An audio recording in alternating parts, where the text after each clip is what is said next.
What's up, Cowboys Nation? I'm Nick Eatman here along with Stephen Jones, Cowboys Chief Operating Officer, and back here at Oxnard. Every time that we start this thing up again, I want to ask you football stuff, but it feels like it takes a small backseat to just, wow, we're here again, the weather, it's amazing, and it just means football's right around the corner.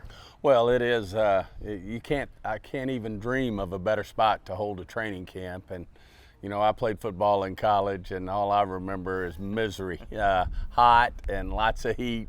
And this got to be really a great place. You know, the one thing we take from this, you know, going all the way back to Bill Parcells, it's, you know, you're not worried about survival. You're learning the system. You're getting better. You're not just out there trying to get through it. And certainly this weather out here, you know, the background, everything's just amazing. Such a smart decision. I am one that does benefit from you guys deciding to go to Wichita Falls for a little bit. But yeah, you can't beat this place, of course. Let's go right into it. And you know, there's 91 players on the roster. Seems like all the attention is on the guys not practicing. But let's start with Micah. He's not practicing, but he's right there, helmet in hand. Is that a good sign for you that he wants to participate? Absolutely. I mean, Micah's a competitor. He wants to be out there. You can tell he wants to be competing, getting better. But it also hats off to him for being here, taking part in all the walkthroughs and all the meetings is a big positive, not only for us, but our respect for Micah in terms of what he's trying to accomplish. Obviously, we'd love to have a deal with him, get a long-term deal done with Micah, but that'll come in due time. And in the meantime, hats off to him for doing the right thing by being here. And this is the third year in a row. Now, this is a different situation, but you had Zach Martin a couple years ago, CD last year, and then Micah, of course, this year. Do you look at it like they'll get done? They'll get done. When we want to do it, it'll get done. Well, you ultimately feel like you'll get something done, but you do have to have, you know, you got to have two people willing to do it. And, you know, you get a feel when those things get close. Like I said, I mean, we've had Zach Martin, we've had CD Lamb, you know, who weren't here, and that makes it even more difficult. But we also have people, you know, like Dak and now Micah who are here. You know, Dak's, which shouldn't surprise anyone, the ultimate. He was here Right. actually doing what we fully expect a player to do under contract, which is participate. But certainly the way Mike is doing it's better than the alternative, which is not being here. Right. We'd certainly love for him to be out there practicing because he is under contract. And then let's talk about the defense. In you know, when you've got Micah out there, that's great, and that's great for the offensive line to get those reps. But if he's not there, or any star player, it gives an opportunity for other players. So what do you like about some of those other pass rushers there? Well, certainly they're stepping up already. I just walked out of a defensive meeting watching these guys, and whether it's our rookie Easy is what I call him because I don't want to try to pronunciate the name. I guess he goes by a lot of nicknames now. Donovan, Dono, Easy. I think he's getting it all, but boy, did he show up right away. Certainly our draft pick from last year, Nealon, had a great day today. Sam Williams, it looks like he's taking it to another level.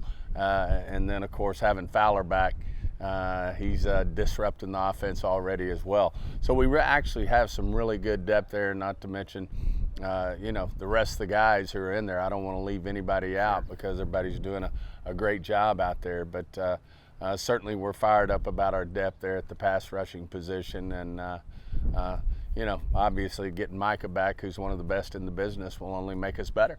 You talk about depth there. Not as much depth at the cornerback position just because of these early injuries and having a lot of these guys starting on PUP or NFI.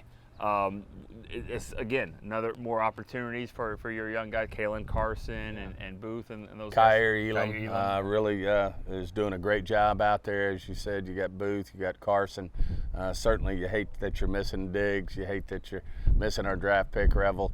All those guys, Butler, are guys who are going to ultimately be back. So, you know, we think we'll be fine there. But right now, as you said, it's given some of the younger guys an opportunity to step up. Obviously, Bland's right where he left off, coming away. back and taking the ball away and getting the ball. That's what he does best, and great to see him out there healthy. Let's flip to the position that they will be covering, and man, it sure is refreshing to see CD having another guy on that other side of George Pickens that you just have to worry about. Well, CD's just, hats off to him to start with. He's really developing leadership skills, certainly embraces having Pickens out there. As he said, he's certainly not a 2, he's a 1 as well.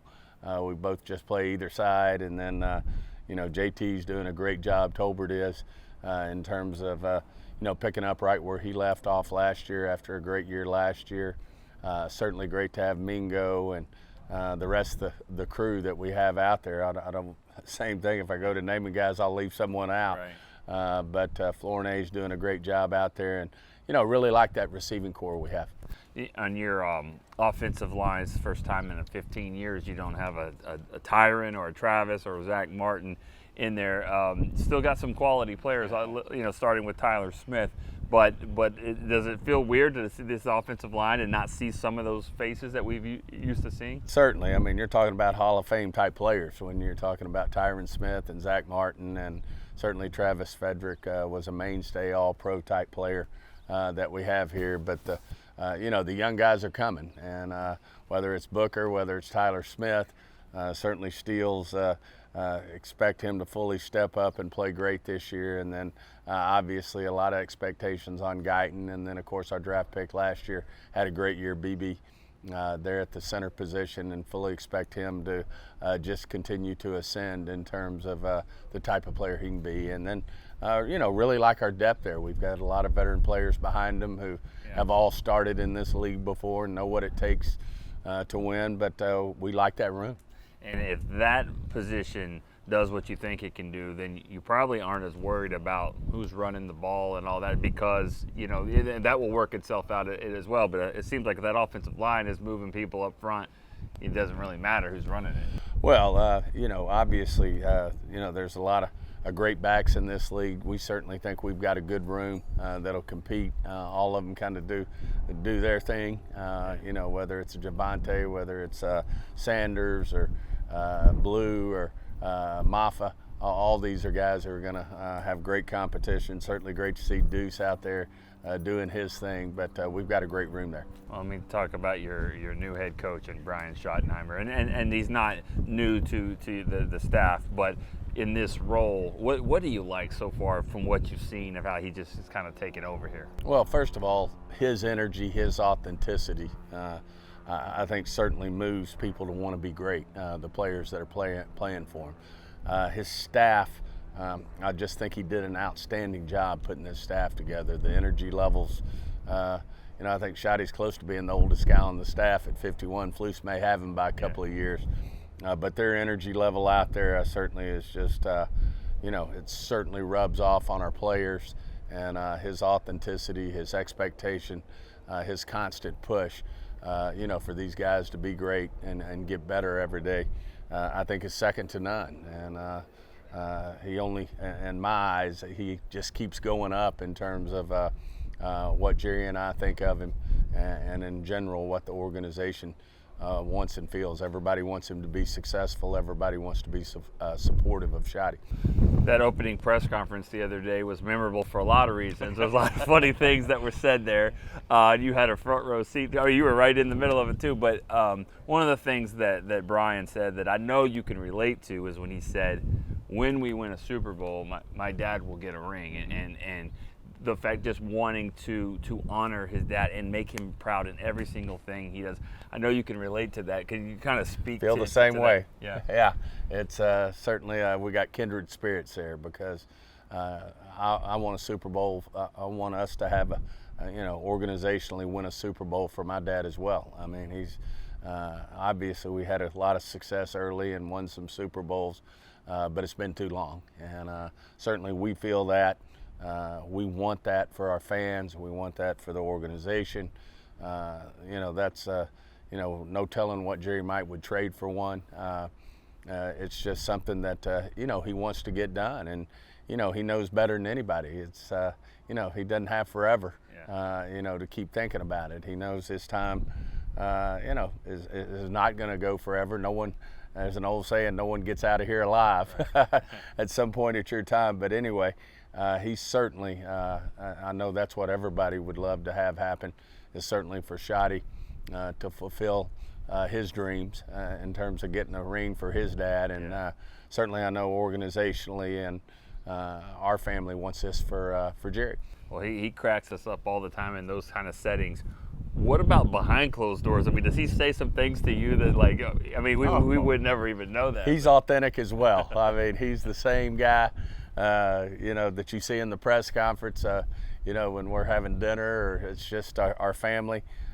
He comes with the same good stuff, and that's why we love him. I mean, he's certainly the patriarch of this family, and love him and all that he represents. All right, well, that's great. We appreciate you always you taking the time for us. We know how busy you are. Thanks so much for being here. Great being on. All right, that's Stephen Jones, Cowboys Chief Operating Officer. We'll see you next time on DallasCowboys.com.